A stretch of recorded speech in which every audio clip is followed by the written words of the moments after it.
I walked across campus to visit my colleague Rick Vatz. Dr. Vatz has been with Towson over 41 years. I wanted to talk with him about an article he'd recently had published in the American Spectator titled "End Student Evaluations of Professors." And the subtitle was "An Appeal for Courage in the Academy." The famous Holocaust survivor who passed in the last couple of years, who we got to speak at Towson when we used to get a lot of good speakers at Towson, and he was just brilliant and one of the most moving people that I've met in my entire life. Bob Ehrlich has spoken to my class for over a quarter century, twice a year. He's a politician who is, in my view, one of the most honest, decent, highest integrity individuals I've ever met, and you don't normally find that among the politicians in our country. That's a fake picture, but I won the first SJ Teacher of the Year award at Towson University, and Jan Lucas in University Relations made that up for me. And she, by the way, is retiring, and she's one of the best employees Towson has ever had. She's just wonderful. Well, I think that one of the premises that I wrote on is the fact that professors are afraid of students, and they're afraid of other professors who want to include student opinions as a major criterion for their promotion, their tenure, their reappointment. And the fact is that we use student evaluations more and more as a relevant measure of whether a professor is doing a good job or not. And I think that teaching evaluations are almost now completely invalid.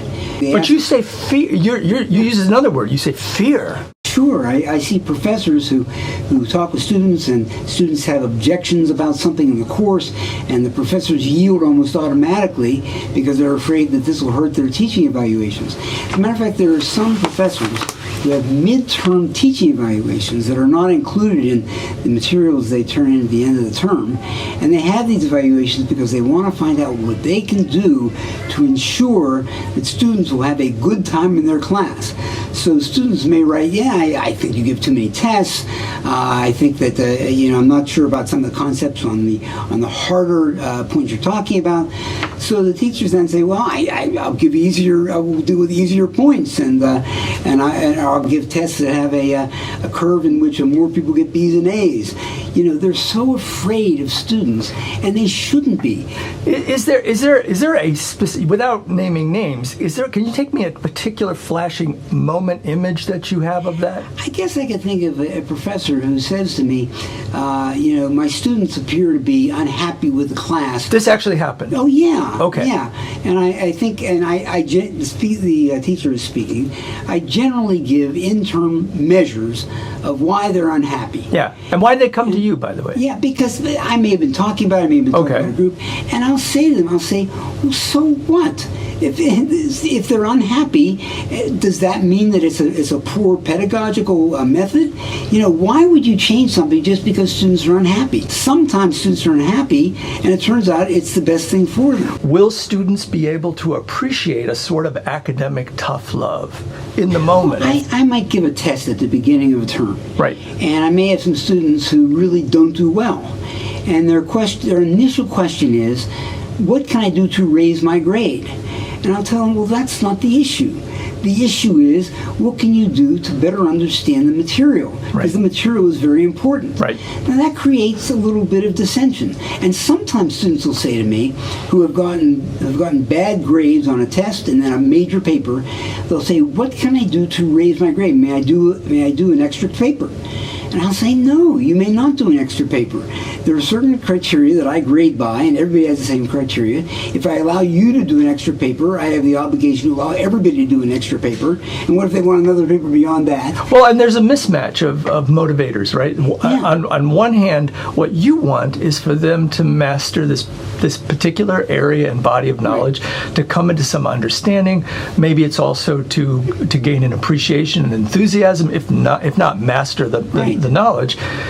And they may also have that initially or fleetingly, but they're also coming with these really practical demands from parents, from their own situations. I've got to wind up with a certain grade point average, or I've got to wind up with a certain grade in this class, or whatever. Yes. A student will say to me, I've got to get an A or B in this class because of my scholarship. And I'll say, that is not for me to consider. I've got to judge you on how well you do in the class. There is a presumption that the professor, that the professor's course, the material, the pacing, the workload, the delivery is negotiable. I guess you're putting the point on it, is that not just that, but that it's negotiable. Yeah. And in the terms of the way evaluations are working, that negotiation goes from the student to the PTRM committee. Right, exactly. Either your peers or up to your college level or whatever, being used for evaluation purposes and stuff like that.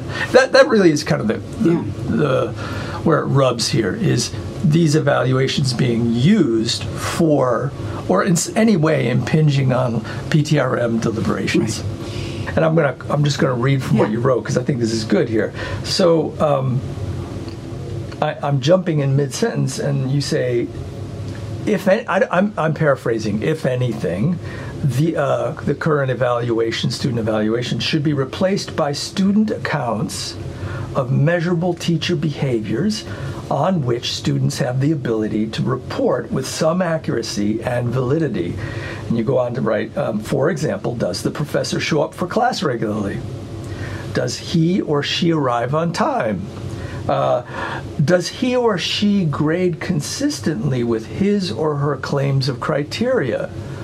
There are many, many students who, after a class has expired 5 years, 10 years, will say, there's a teacher that I really had who taught me a lot. I can tell by my situation in my job. There's a professor I had who really helped me, and I didn't realize it until 5 or 10 years later. And that happens a lot. But they can't know it at the completion of the course, and yet we assume that the student has this great perspicacious way of ascertaining whether the professor's a good professor. Right. And so they can't go back 10 years later and say, by the way, I'd like to redo that evaluation. By then the professor may have been promoted or fired.